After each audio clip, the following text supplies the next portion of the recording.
2, 1. Good evening. This is a meeting of the Community Economic Development Committee. Today is August 22nd, 2022, Monday, and my name is Jeff Schilling, and on my right is Mrs. Snee. And tonight we are going to, number one, we have 3 items on the agenda. Number one, we're going to provide a recommendation to council regarding ordinance number 042-2022, zoning code amendment to sections 1137 and 1143 regarding historic preservation overlay district. And I think we're here for Mr. Davis tonight and Mr. Austin. Yes, thank you. At the July 13th, 2022 Planning Commission meeting, the Planning Commission provided a positive recommendation to the zoning code related to the Historic District Preservation Overlay District. I kind of want to take this time just to summarize some of the major proposed changes to that code for you guys. First off, we'll start with procedures for appeals. We updated the appeal section to provide clarity regarding applicability, initiations, and review criteria. Specifically, we removed the definition of interested party to eliminate subjectivity. We clarified that term to align with the Ohio Revised Code, section 71313, which provides the availability of appeals to neighboring and contiguous property owners. We then expanded that definition to include areas across public street and across the public alleyways. In addition to that, we also expanded the appeal time frame of Planning Commission decisions. Currently, it is 14 days. With the proposed changes, it will be 30 days, so it allows for a longer time for appeals to come forth. Probably the biggest changes we had in the code related to the process for demolition. This is when somebody is seeking a certificate of appropriateness for demolition in a historic district. This could no longer be considered unless the applicant meets strict and quantifiable evidence of economic hardship, which evidence must include multiple analysis, rehabilitation quotes, and required financial guarantees. Some of the changes we've implemented in addition to those, we would require a mandatory application conference with staff. We have an application deferment for up to 120 days. This would allow staff to do a proper and full investigation of research, and also to look for other options if necessary or if possible. We are requiring a mandatory public hearing at the Planning Commission level with strict notification requirements for neighboring property owners. We will also require field experience with 2 estimates from licensed contractors with historic rehabilitation. We would require 2 appraisals that provide the current appraised value and the appraised value if a property was rehabbed. In addition to that, we would require proof that the applicant sought out additional funding sources to help with any repairs that may be needed to eliminate the demolition need. We would require them to actively market the property for sale and provide documents to show that they have actively marketed it. And we would require financial guarantees to ensure safe demolition and completion of reuse plans and necessary protections to adjacent properties. In addition to that, we are proposing design guidelines, which would provide a framework of guidelines to review for COA applications. This would be beneficial, we feel, for Planning Commission and the applicants themselves, so they have standards on their applications, what they can strive for. In addition, we have streamlined the process and clarified minor alterations versus major alterations. We have heard that was an issue that can have occurred. Therefore, if somebody is changing the color of their front door, it would be a streamlined process. They may not have to wait to go to the Planning Commission for those types of changes. That could be done at the staff level. And then we designated criteria for demolition by neglect. While that criteria is currently mentioned in our code, we definitely put some parameters around the criteria for that to eliminate some subjectivity on that section. And then we eliminated a separate penalty for the section. So essentially it would follow the penalties section for the entire zoning code. So those were the major changes that we had in the code that I wanted to stress to you. In addition, we did receive kind of 2 documents. I think both of them are from Ben Southerly. The first one was titled Advancing a Culture of Stewardship in Downtown Troy. This was provided in April of 2022. I believe council has seen this. With this document, I believe there was 8 criteria for the short-term goals that were discussed, and I feel that we have addressed 7 of those 8. In addition, at the last council meeting, another document was submitted to us regarding several different criteria, which we have provided answers for, which were in the council packet. So I'd be happy to take this opportunity to entertain any questions you may have regarding the proposed changes. Do you want to start your questioning? Okay. As I'm reading the zoning code, especially section 1137, in your reply to in other words, your comments on what was submitted by Mr. Southerly here last week at the public hearing, we talk about an interested person and the fact that was removed. And I looked over section 1137 where I think that should be in there. I could not find anything about an interested person. I saw an aggrieved, what they call any person aggrieved. That would be under section 1137.07, section A, talking about procedure for appeals. And so I guess the question is, So, yeah. you said you took out, so the interested person should be in the current copy of the zoning code, correct? Well, we eliminated the term interested party, which is used in the current zoning code, because... Okay, my question is, where is the interest? I looked all over that section 1137. I could not find anything that showed an interested party, and maybe I just skimmed it too quickly. There was a separate appeals section in the HPO zoning code section. There was actually a separate procedure for appeals on just the planning commission. In that section, it identified the term interested party. Okay, in but the current zoning code. We eliminated that with these new standards in 1137.07. Okay, so it's in 1137.07, that's essentially the basic part that talks about how to appeal and who can qualify for appeal. That's the appeal section for the entire Okay, zoning so code, yes. in that then we have a person aggrieved or by any officer, department, board, or any governmental agency or body affected by the decision of the zoning administration. And my question really is why do we feel we have a need to narrow the field for those who would be qualified to appeal as a board of I don't think our goal was to narrow the field. I think our goal was to eliminate as much subjectivity as possible. Okay. And so one of the items we reached out to in researching was how is it defined in the ORC? And so what we wanted to do was kind of align our language with the ORC. And then in addition to eliminate maybe the narrowing of the field, we actually expanded that definition to include properties across public streets and alleys. So we kind of expanded the field that the ORC currently requires. But in the Ohio Revised Code, if you look under county and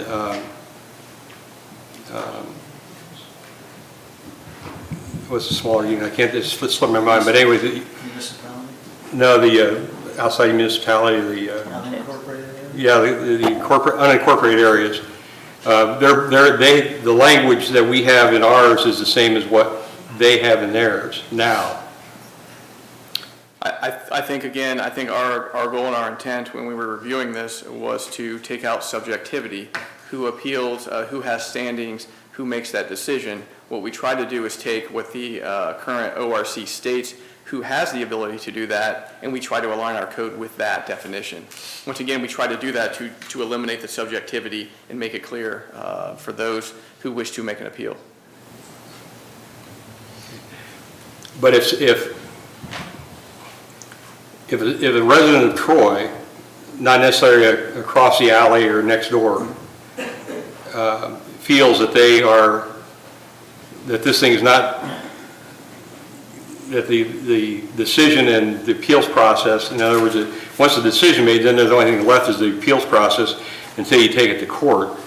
But so the question is that if somebody, one of the residents of Troy feels that, hey, this thing isn't working the way I think it should, then they have no standing. In other words, it has to be, somebody within that very narrow circle around the property that's being discussed. Correct. And I think one thing you have to keep in mind, this is the appeal section for the entire zoning code, not just the historic district. So any decision made anywhere in the city, an appeal process would have to follow this appeal process. So Right. whatever you approve here would go for everything, not just the historic district. But what I'm saying is that a resident of Troy just, following the watching whatever's happening to a particular property, not necessarily in the historical district, but a particular property,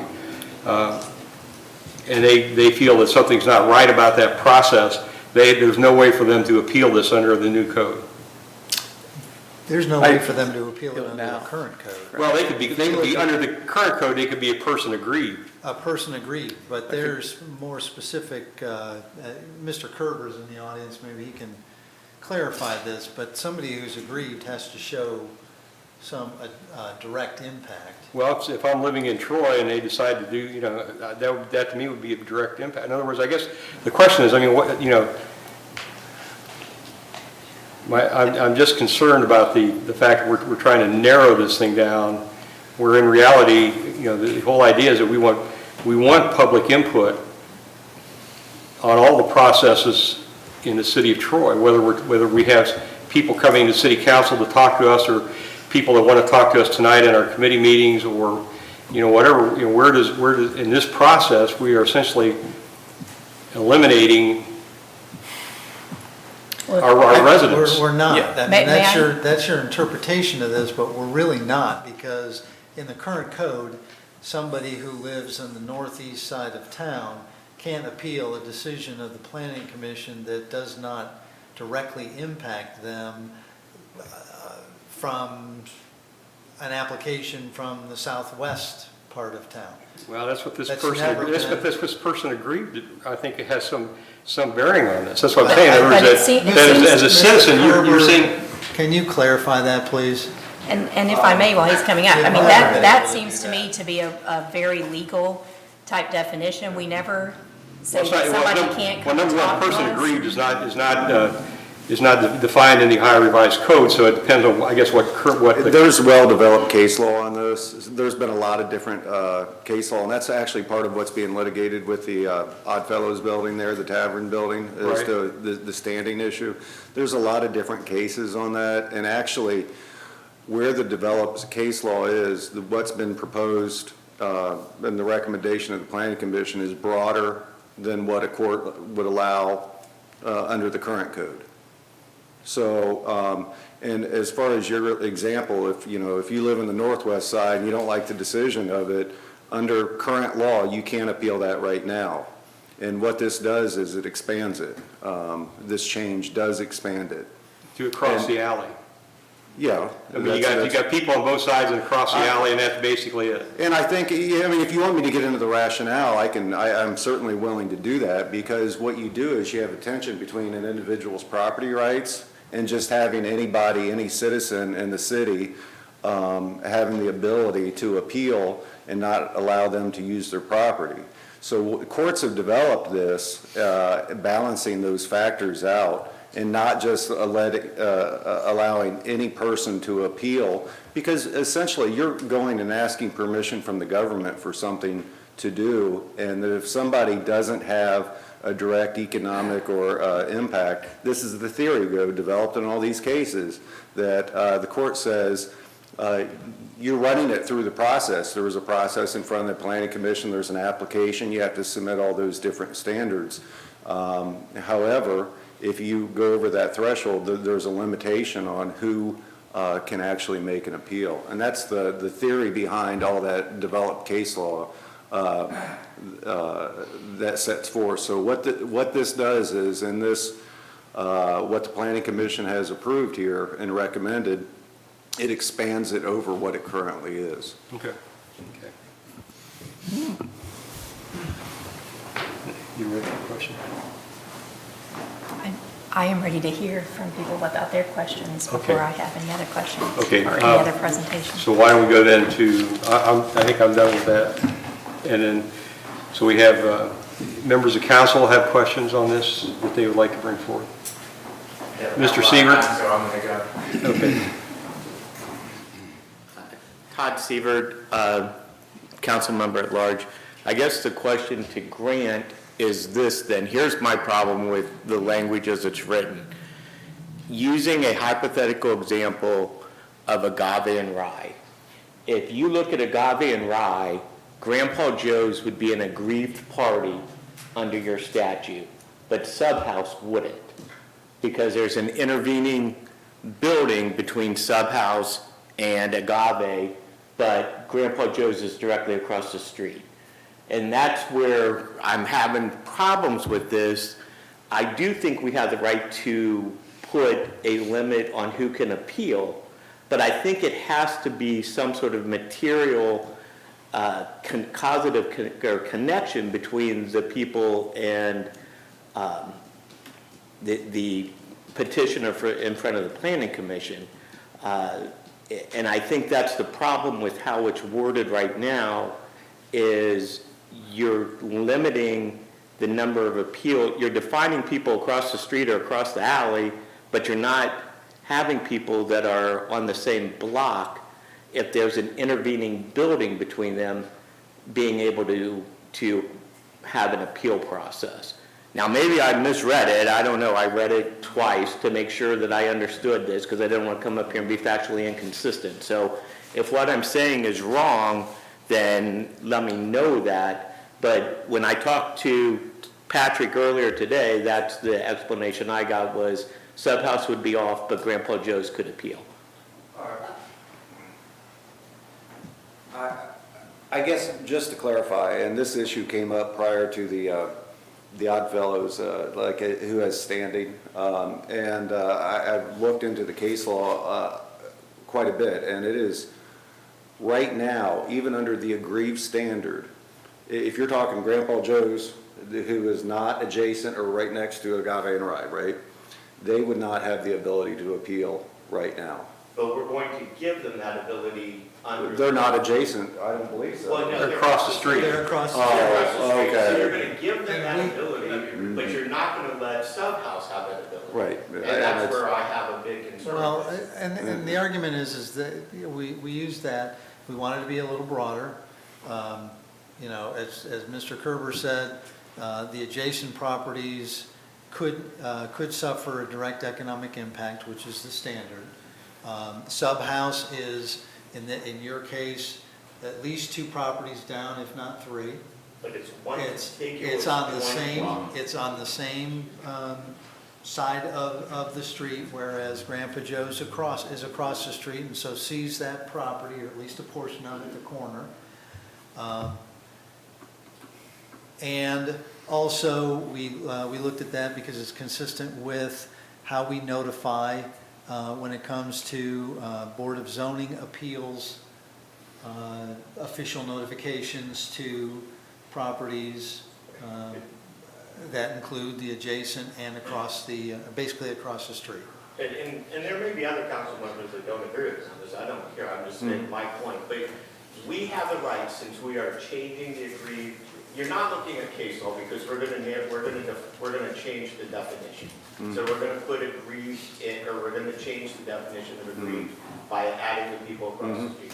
So under that theory, we could also include anybody that's connected to any building that's that's in that whole block, right? I mean, we have a unique downtown where we have buildings that are all interconnected, even though they're independently owned. Sort of the townhouse approach. I don't know, you and I weren't like any of that developed, but that's what we have.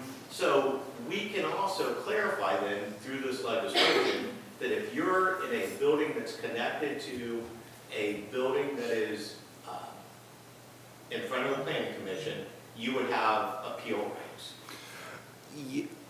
There's nothing. My only concern, and this is going to be very, very legalistic, and I apologize. There is a point in time where, and you and I are probably, only a few people here probably appreciate that, where takings jurisprudence comes into play. If you make it too broad and too restrictive, then because the Supreme Court and all the federal courts have expanded the private property owners' ability to claim that a government through regulation has taken their property. And that would be a very big concern as to how broad we got with something like that for me to look into. So the devil may be in the details. Right, no, it'd be no different than a employment restraint contract, right? I mean, those have been judicially brought down from 5 years to now you can't have longer than 1 year, whatever they're going to be. So it's the same thing here, though. I think it would be hard for a court to find that a person that's immediately adjacent or joined, basically, with a similar sidewalk and a similar frontage is not going to be within the same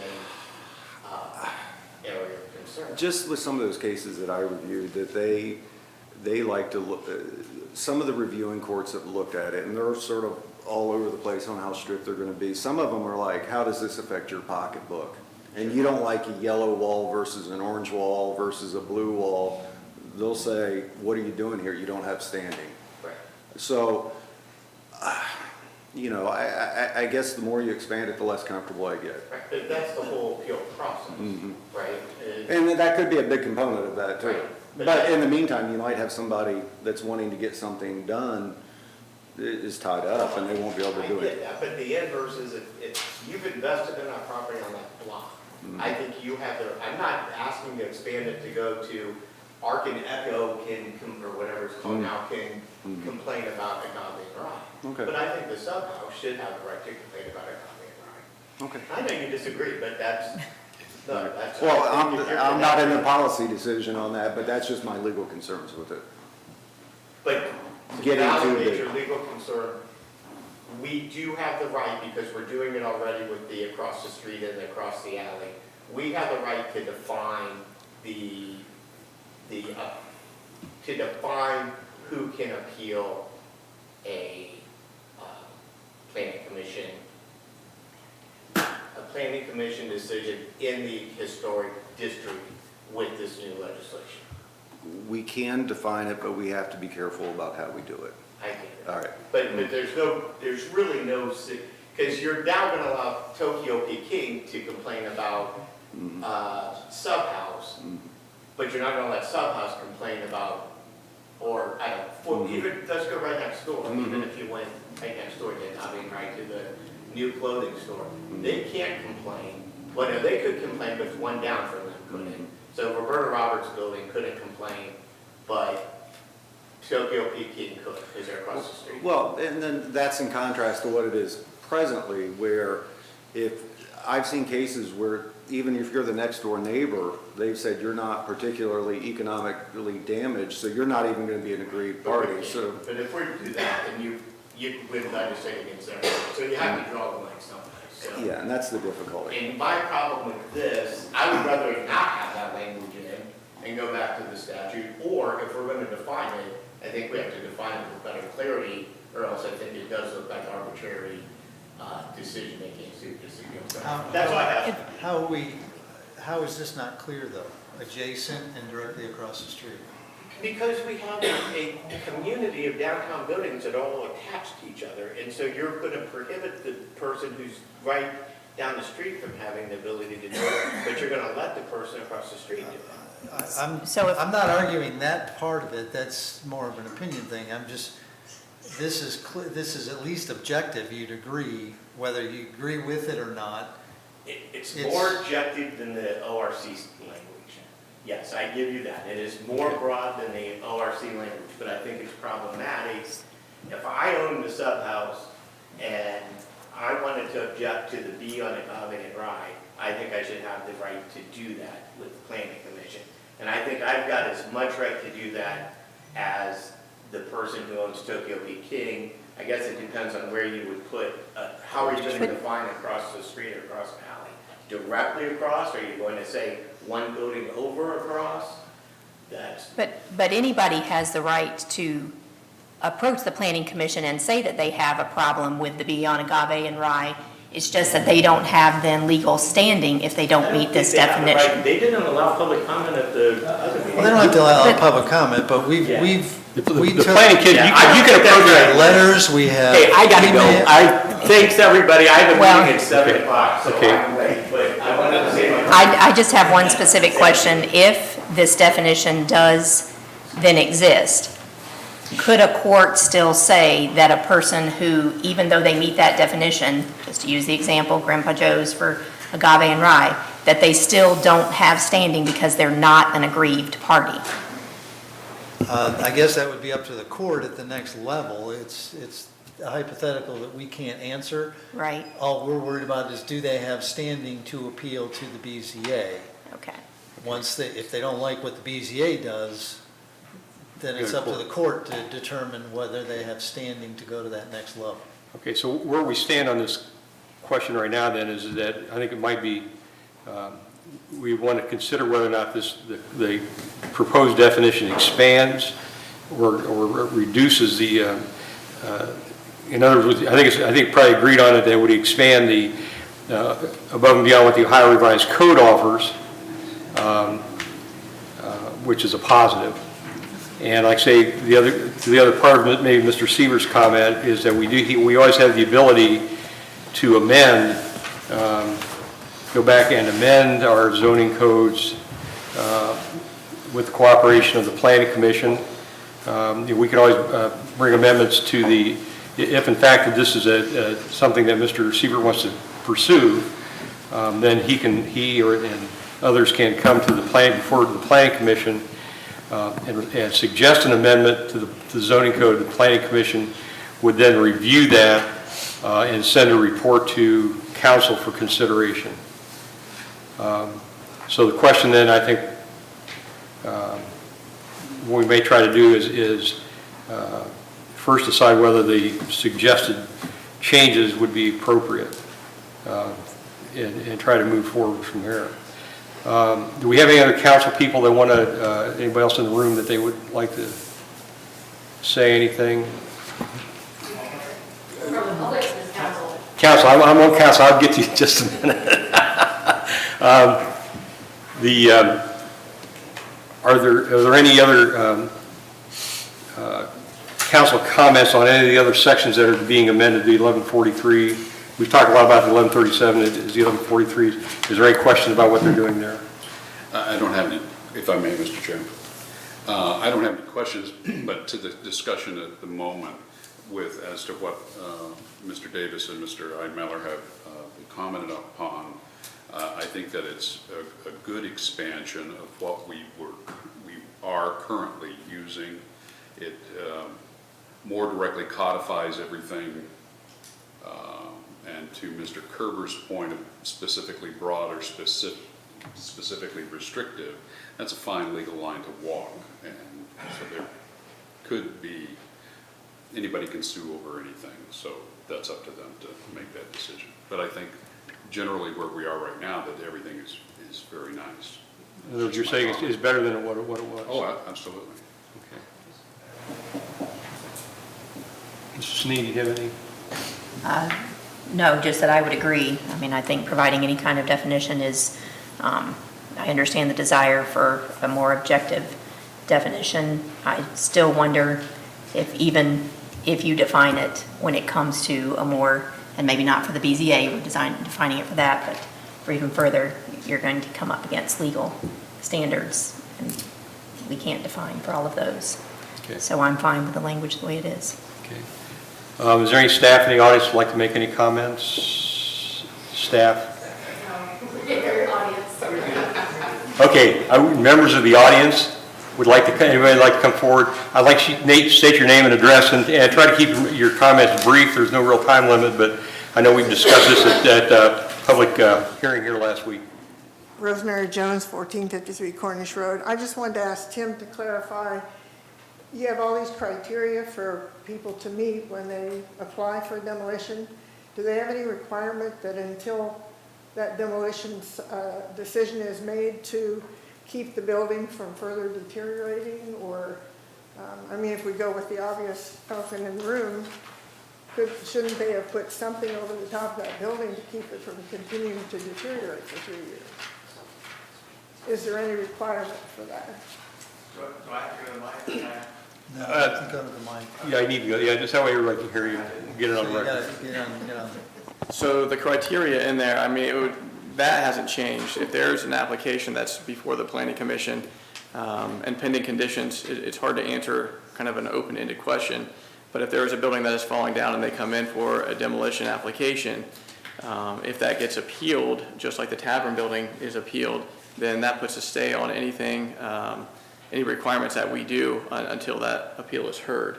So I guess to your point, if there is a demolition application before the planning commission, as stated, so one of the goals we try to do is eliminate that process. We gave ourselves, well, it would provide staff 120 days before we had to take it to the planning commission, so we can look at other alternatives. And maybe some of that would be addressing those concerns with somebody who's making an application. So that's why we gave ourselves more time. Currently, right now, if we receive an application, depending on the time frame, it might have to go to the next planning commission meeting, which doesn't allow us a whole lot of time to do what we feel may be appropriate research. So kind of addressing those concerns and having a mandatory public meeting for required demolitions, if we're using the tavern building as an example, that would be a required public hearing at the planning commission level, so we could hear those concerns from the public and maybe address those at the time. But the public can't comment at the planning commission. At the planning commission, with the code changes, we would require a public hearing. It would be a mandatory public hearing at the planning commission level. Okay, I like that part. Yeah. But still, if the building is not falling down, visibly falling down, and there's debate about whether it can be saved or not saved, and which is what this is all about, you know, people, that's what the appeal was. So until the appeal is satisfied, doesn't he have wouldn't an owner have a commitment to have to take care of that building instead of just, you know, opening up to all the weather that's coming through? And It would probably just follow the process, and if the decision is made at the planning commission level, we would address it after that. okay, so there's no code of enforcement. There's no code that would state, I mean, we have the property maintenance code that they have to adhere to, unless there's other restrictions put on there either by the planning commission, by an appeal, or a third party. So, Mrs. Jones, if we notice that there's anything new that happens, let's use the tavern building because that's the elephant in the room. Thank you. You know, if we notice that one of the windows that is currently blocked off, the wood comes out, that it's open, that we see birds in there, we would certainly go to the owner and say, you've got to shore that up to the condition, at least the condition it was in when it entered into litigation. The appeal, right. Right. We have once already sent a notice about some weeds that were right behind the fence in the front, and they ended up taking care of those. So we are monitoring it, but as far as going within the fence area and inside the building, we're advised not to do that because it is in court and there's a decision pending. But does it make sense that it's allowed to continue to deteriorate? Well, you're assuming that it is, and you know, I think that's an assumption. How do you know it's deteriorating? You know, last time we knew it was buttoned up, it wasn't leaking or anything like that. We can't see any proof where it is leaking in fact. Well, it did have a tarp on it because there was some leaking going on. Now Well, the tarp blew off and I think the tarp was ripped, and then it was required to move because it became a property maintenance issue. Yeah. So you're telling me there can't be any enforcement of like that? On that. Well, I'm saying specific- there's just the visual enforcement that we do from the roadway. I mean, we don't have a code where we go in, you know, we don't have an interior inspection. Well, they won't let Code. anybody in anyway, so. Well, I mean, if we thought that there were fire code violations, they wouldn't have a choice. Just like any other property, they're treated like anybody else in that case. Okay, not the answer I want, but it would seem to me that would be part of code. If we appealed the demolition, it would seem to me that then that building had to be maintained in its current status until the appeal was over with. Well, yeah, the appeal puts a stay on any action enforcement to a certain point, as Patrick's talked about, to the point of the actual application. Really? So there's nothing you can do about that? Somehow I just, Not that we're being advised that we can do. okay. Thanks, Tim. Thank you, Mrs. Jones. Thank you. You're welcome. Anybody else would like to talk before the committee tonight? And state your name and address, please. Thank you. Chris Manning, 6 Lafayette Street, Casstown, but I am the director of the Overfield Tavern Museum, 201 East Water Street, as well as the vice president of the Troy Historic Preservation Alliance. I'm here on behalf of the Troy Historic Preservation Alliance and Ben Southerly, who unfortunately could not make it today. I wanted to touch base or reiterate some of the points that he made in the document that he, I think, gave to you at the last meeting. A couple of things I had concerns over that maybe weren't being addressed. First of all, you talk about the significant subjectivity in the zoning code relating to the criteria for determining whether a property is historic. The new language states that 4 of 8 criteria must be met. We are concerned that there is too much subjectivity as to how those criteria are met. There's no language suggesting that the city staff reach out to the Troy Local History Library, to the Troy Historic Preservation Alliance, to a historic preservation professional, to a history professional. There's no outreach to anyone who might actually know whether a building is of historic significance. And we've had this problem. I hate to bring up the tavern building, but there's a problem where there was a history there that wasn't being adequately described in the OHI form. And if there had been some outreach to local history library, to Troy Historic Preservation Alliance, that sort of thing, that might have been dealt with differently. We also are concerned that 4 of the 8 criteria have to be met. That seems like a pretty high standard, half of the criteria to deem a property historic. For example, if you want to list a property on the National Register of Historic Places, you only have to meet 1 of the 4 criteria, but we are requiring that the property meet 4 of 8 criteria. It seems to be a little bit more stringent than what even the National Register is requiring. Couple other things here. Ben also expressed some concern that the so-called design manual will not be available in time for the moratorium to expire, so that there won't be that design manual for people to look at by the time the new moratorium expires. So that is a concern. We are also concerned about the ability of the Planning Commission to relax or waive the requirements under section 1143.22 N1B5. We think that this creates the possibility of a significant loophole, and we ask that the council require a supermajority of the Planning Commission to waive or relax these rules. And then finally, there's been some discussion tonight, quite a bit of discussion tonight, about interested parties and what that means. Obviously, the Troy Historic Preservation Alliance believes that we are an interested party in not just the building at 112, 118 West Main Street, but in all of the historic properties in Troy. That is literally our role in the community. And we're concerned that by limiting the scope of who is considered an interested party, you are actively pushing out people who are experts in this subject matter, who have a deep concern for the historic properties in this community, and it does seem like a deliberate attempt to exclude input from the community. Now, I understand that there are different options where you can have public comment and that sort of thing, but by taking the option of an appeal out of the equation, it does severely limit the ability of interested parties to do what's right for the city of Troy. Take, for example, the Overfield Tavern Museum, okay? 1808, privately owned.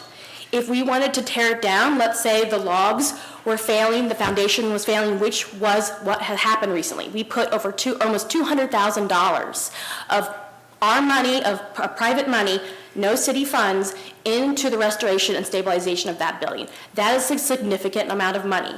You could claim that we had a financial hardship. It's privately owned. We could have actually applied for a demolition permit. I would hope that there would be interested parties in the community that would stop something like that happening. Obviously, this is a sort of an extreme example, but when you take out that interested parties element, that language, you're really limiting the scope of who can say, this place matters. This place matters. And that's all I have to say. Thanks. Thank you. Address? Well, a couple of things.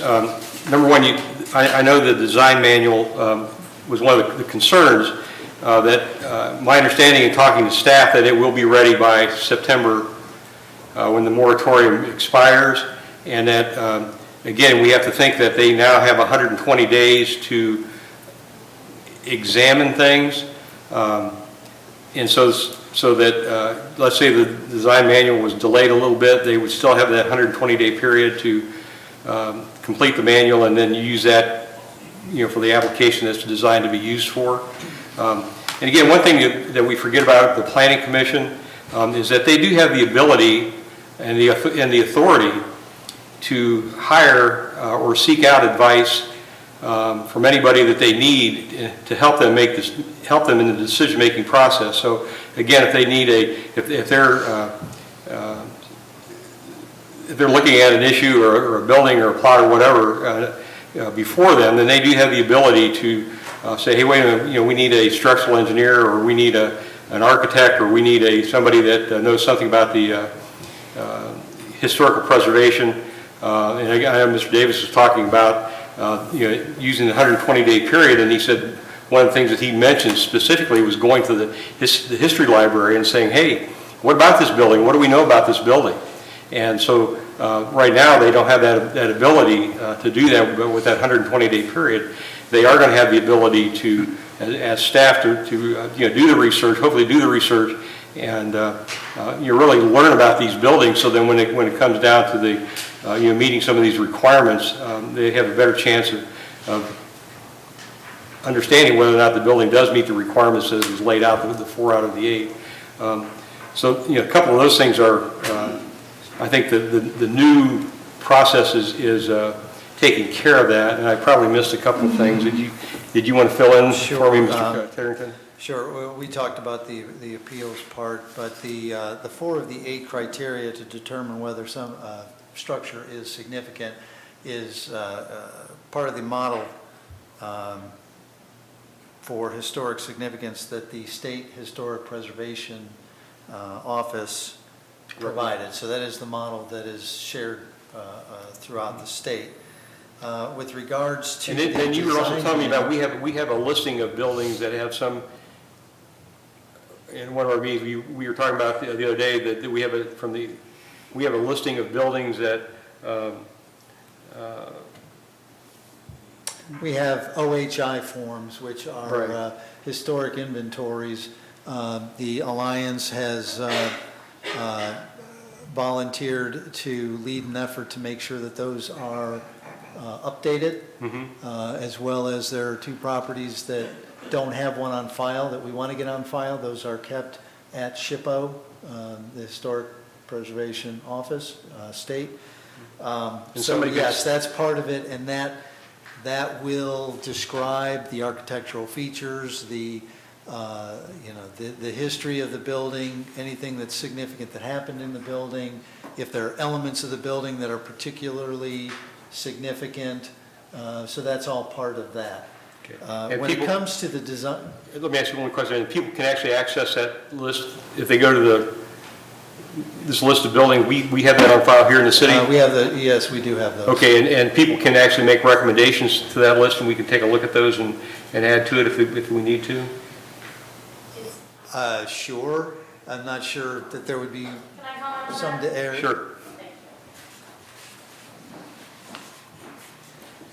Just for reference, I have a master's degree in historic preservation and a bachelor's in historic preservation, and I teach historic preservation courses at Wright State University, just to put some framing around that. So the OHI forms are sort of a National Register form light. In many cases, the OHI forms are seriously out of date. We have some from the 70s that we're currently working off of. And so when you say, oh, we look at the OHI forms, these are these photocopied 40-plus-year-old documents that seriously need to be updated. Incidentally, the THPA is hoping to work with city staff in the near future to go through and systematically update the OHI forms throughout the city, but just saying that it's not historic according to the OHI form, or it doesn't have an OHI form, does not mean that a property is not historic. Like I said, some of those forms are older than I am, and I'm 42. Right.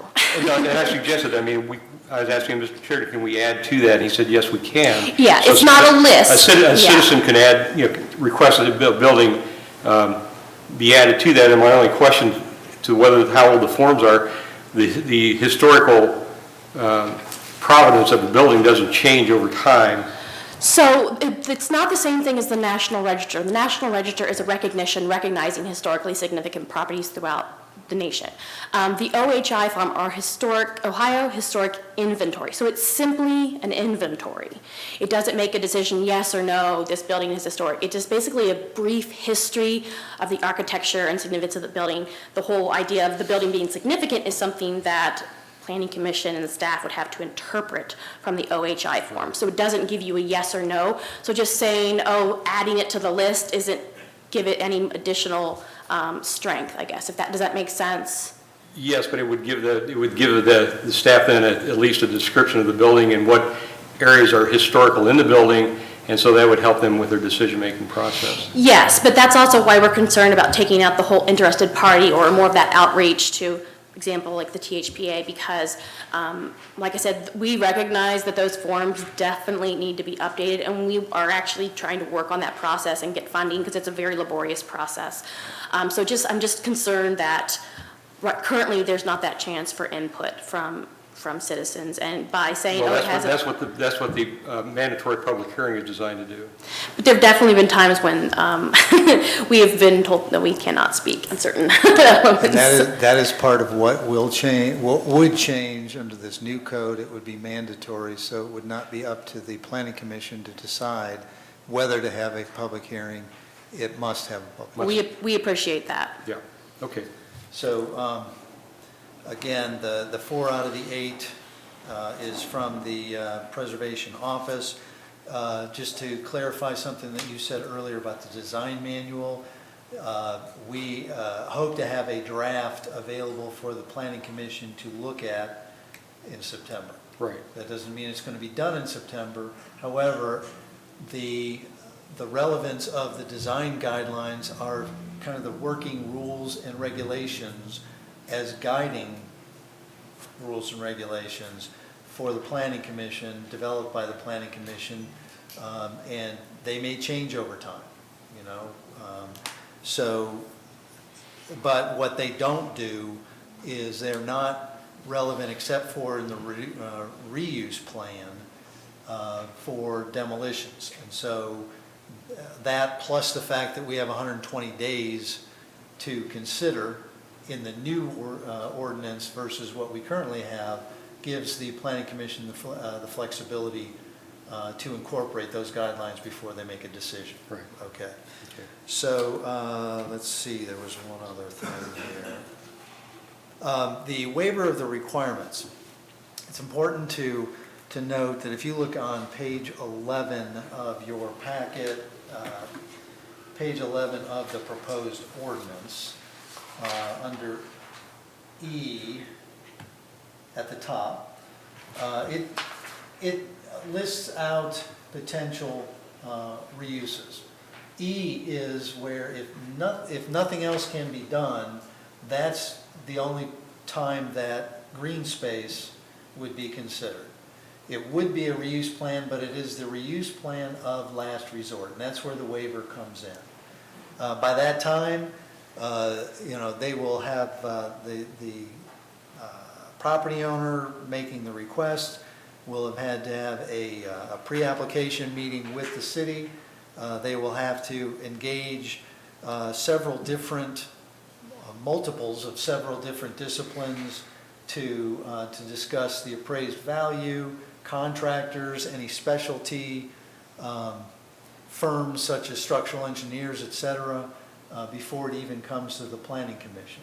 So that's where the waiver of the requirements would come in as a last resort when there's no other use that can be considered. Okay, so that's why that flexibility, and yes, it might seem subjective, but we did add the section E there so that it was at the bottom of the list and it was the least attractive option. Okay. I think that was it. Thank you. Thank you. Anybody else in the audience would like to address the committee at this time? Please state your name and address, please. Hi, my name is Lorraine Wyatt, and I live at 118 South Walnut Street, 1 block away from here. I guess I have a significant issue with, and we'll take a guava and rye, that Grandpa Joe's can say no, and yet Submarine House can say that has no say. And the same thing goes with the house I live in. If you know 118 South Walnut is probably one of the biggest homes and one of the oldest homes in the city of Troy. And if I only had, and I'm invested in the city of Troy. My family's here, my grandchildren are here. We're going to be long-term Troy citizens. And so we're invested in the history.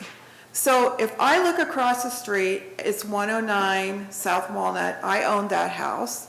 That was one of the oldest houses in the city of Troy. But if I look catty corner, 3 houses down from that, that's on my street, I am not a vested participant in whether that house should be demolished. And that's where I have problem. And I am in the historic district. I'm in the overlay, but I am a part of the historic district. And I just find problem with that because the house catty corner, to me, I couldn't make a decision on that. And that's where I'm having the problem. We're not talking about a business. We're talking about these fabulous homes with a lot of history. And we just have to be so very careful. And we should involve everybody in the downtown who live in the overlay and who live in the city. I mean, these are vested people. So thank you. Thank you for hearing me. Again, I appreciate your comments. And again, I'd like to emphasize that we're talking about two separate things here. In other words, that the decision of the Planning Commission would be, at that particular point in time when they're looking to make a decision, that's why they're going to have the public hearing mandatory for some of these things. And so that gives everybody in Troy the opportunity to take as much time as, well, I'm not sure what the time limits are from the Planning Commission, but it'll give you some time to, we've had some problems with that. But anyway, it would give you some time to address the Planning Commission on the concerns as you expressed here a few minutes ago. But once the Planning Commission makes a decision, then it goes to the Board of Zoning Appeals, and that's where the restrictions on who can appeal something to the Board of Zoning Appeals comes into play. So, but when the Planning Commission is making the decision, then under these new regulations, they do have to seek out more public input than maybe they've gotten in the past. And so that's part of the 120-day process, and that's also part of the mandatory public hearing process. 2 new things that they've added. So I think those are both positive. But I say, but what the restrictions, really come about when the Planning Commission has made a decision and somebody's not happy about it. That's when the appeals, the Board of Zoning Appeals comes into play, and that's where the restrictions across the street, across the alley, contiguous property lines, that type of thing comes into play. I just feel it's too late. Because once I serve on THPA, it has been years. We've been battling and trying to save a part of Troy's history. And it is just, I feel sometimes those voices of the public fall on deaf ears. And I'm not saying it to anybody here, but I'm just putting that out there that it needs to be genuinely listened to. We as a group, we have a great membership going. We don't just do this haphazardly. It takes a lot of energy, a lot of money, and a lot of time to save our history. And so I just want that on record. So thank you for explaining. We appreciate your comments. Thank you so much. Yes, name and address, please. Yeah, I'm Martin Stewart. I'm 1486 Cheshire Road, live in Troy, Troy Historical Society, Troy Historic Preservation Group. Couple of things. First of all, I'll try and be brief. First of all, I work at the history room, the library's history room. And I know for a fact that the city used to come and speak with us about historic buildings to learn about them. They don't anymore. Rarely do they. So it really doesn't make any difference if you allow 90 days, 120 days, 180 days, 2 years. If they're not going to come and ask us about the properties, it doesn't make any difference. Secondly, I wanted to address Rosemary's comment. We all live in Ohio. When the building was damaged, 112-118, they put a tarp over it. You do that because the roof's leaking. They haven't fixed the roof, but the tarp's gone. So the roof's being damaged. You don't have to go inside to see that. You know, if the tree falls in the forest, there's no one there, does it make a noise? That's, you know, come on. We all know that. We all know the building's being damaged. It's been damaged and continues to be damaged for 30 months now, you know. I don't know, maybe Mr. Kimmel thinks he can wait it out, it'll collapse on its own. Lastly, and this is really the point I wanted to make, and this is all I have to say. I was here, I don't know, 2 or 3 weeks ago, and I can't even remember what commission was here, the council, I don't know. But the mayor said that, amongst other things, she said that the suggestion of our group to add 2 additional members to the review board was directly a result because we were upset with the fact that they were going to tear down the building in the court case and the whole thing, and so we wanted, you know, this was payback. My viewpoint, this is exactly what's happening here with the, you know, restricting who can appeal and who has standing, et cetera, et cetera. It's not, you know, okay, well, the people across the alley can now appeal. Okay, well, you're basically putting lipstick on a pig.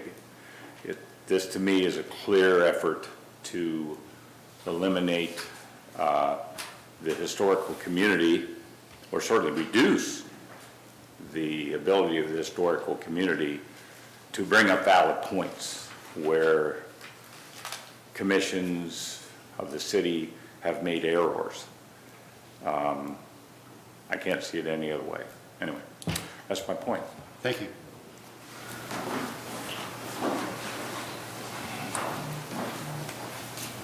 Name and address, please. Thank you, Jeff. Bradley Barringer, Crestwood Drive. I think one thing that is being missed in at least the discussion about standing is property values. If I live in a neighborhood where somebody is going to do something to a house that would decrease my property values, even if I don't live across the street or across an alley or adjacent to, or even adjacent to somebody that's adjacent to this, I should have the right to appeal because it's going to decrease my property values. So maybe we should take a look at the initiation section of section 1137, and let's forget about 1143 for a minute because it even says something about that in 1143. Maybe there's a simple fix to this. I think we should take that to say, anybody within a 1-block radius of a subject building has standing. Simple, to the point, done with it. That way we can eliminate any confusion over who has standing and who doesn't. Because my property value, if I live near a decrepit house, is going to come down and I would have a problem with it and I should have the right to speak up. Thank you. Thank you, appreciate it. Any other public comments?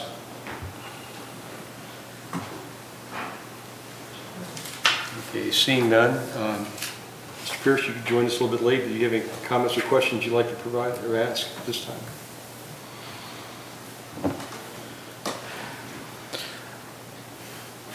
No? Okay. What are our druthers on this? Can we move forward?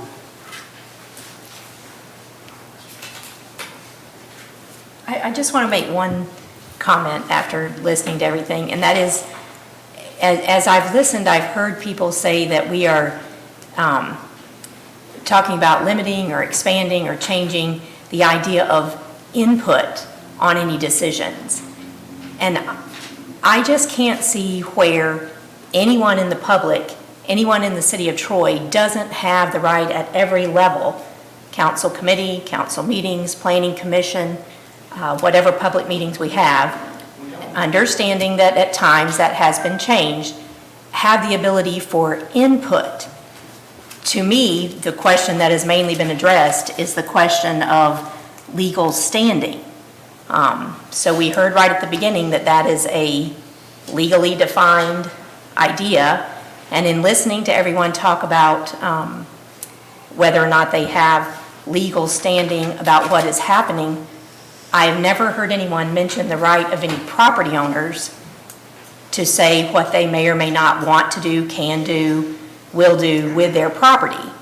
So in listening to some of the examples Mr. Berger just brought up, if someone was doing something to a property that would reduce his property values, but then I would turn it and say, if someone thought that you as a property owner were doing something to reduce their property values, would you say they had standing to tell you what to do with your property? I'm not sure I can agree with that. I think we do have to consider property owners' rights.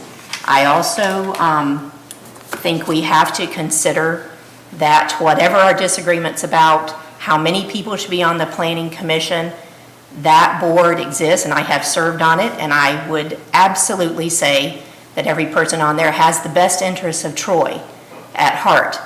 You may not agree with their opinions, you may not agree with their decisions, but I don't think you can question whether or not they have the best interests of Troy at heart, because I would hope anyone that volunteered to serve on a board would have the best interests of Troy.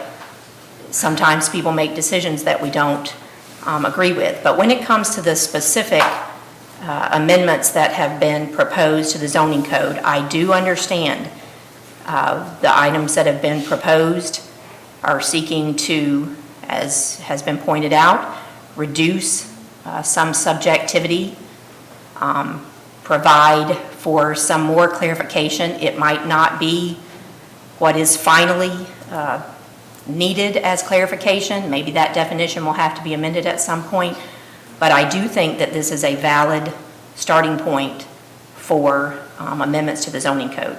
So saying that, I would say that I am in agreement that this would move forward. Mr. Pierce? I would like to add a comment, and I think I hate to speak for other people, but I think you and Ms. Nee would agree that each person that has spoken today has the best interest of Troy. And so it's not trying to pit one person against another, but we all believe and appreciate people speaking their mind. And the research you guys put into this is invaluable.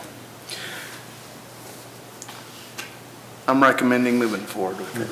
Okay. And just to clarify, if there was any understanding that I do not appreciate the work that's been done or question that everyone has the best interests of Troy at heart, I don't want that to be misunderstood. Absolutely, they do.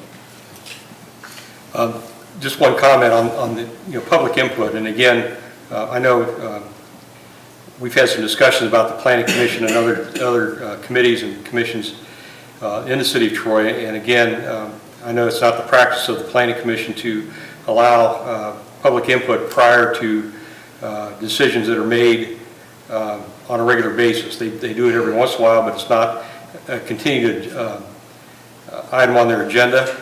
I know City Council does this regularly. In other words, if you want to come into the council chambers during a council meeting and talk about something that's going to be on the agenda for that evening, we give you the ability to speak your mind for 2 minutes.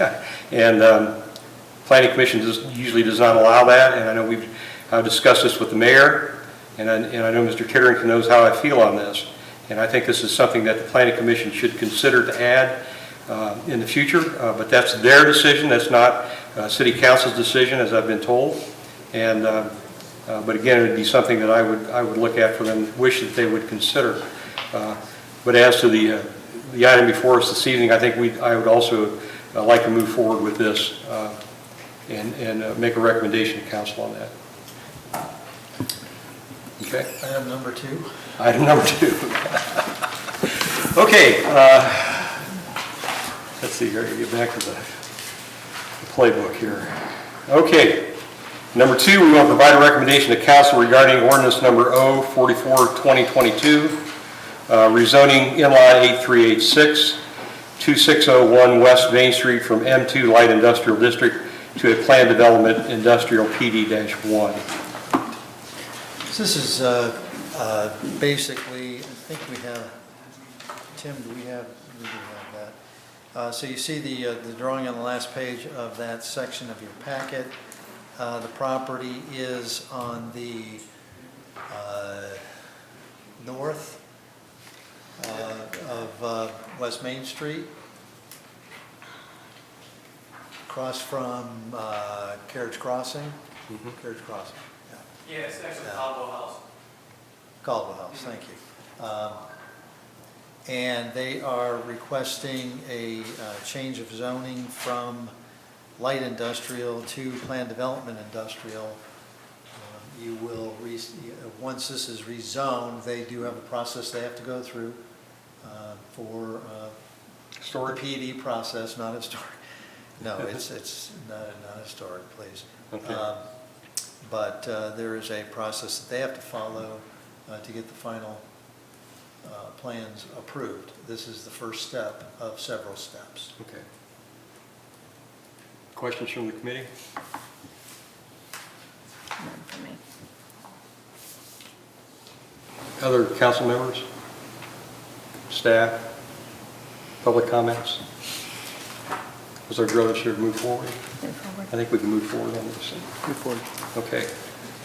Item number 3, provide a recommendation to council regarding the vacation of an easement on part of Outlot 5 between parcels D08-251017 and D08-250517, and authorize the Director of Public Service and Safety to execute related documents. This is part of an area on which the new Fire Station 11 is constructed. Consideration of emergency legislation is requested so that the easement can be vacated and the replat filed.